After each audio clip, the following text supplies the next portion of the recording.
มองไงนั่งจำนายมาได้เลยเอาฟิตสำหรับเอาไปบอกย่อมอัชนายชอนซ้ำมีเสียบนักขนมDIY yes บอก yes ย่อมกับโดยคณีได้บอกมีเสียบโซ DIY ตัวยังมาแบบนี้โอเคย่อมอ้อมไทยเหี่ยบอกเจ้าย่อมไพ่จะแซมบอกเจี๊ยมาไพ่$20เชียงว้าวดอกใบไอดอลให้มาตั้งเมามันได้มาดองมันได้โมให้โซนนะโซนนะ VIP B ให้ไงนั่งแฟนไอโซหรือก็ซุปเปอร์จูเนียร์ไหนไอโซบอง EXO โดยคณีบอกแฟนไอโซย่อม EXO ได้บอกแฟนตั้งปีบอกเอาฟิตยมนี่ดับประมาณดับสปอตปรามใบเชิง3ว้าวให้จี$50ว้าวให้เจ้าโดยเคลียร์สปอตนี่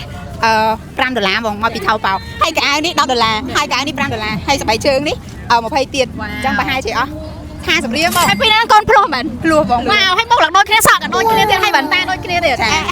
ដូចគ្នាទាំងអស់បងហើយ fan EXO ទាំងអស់គ្នាទាំង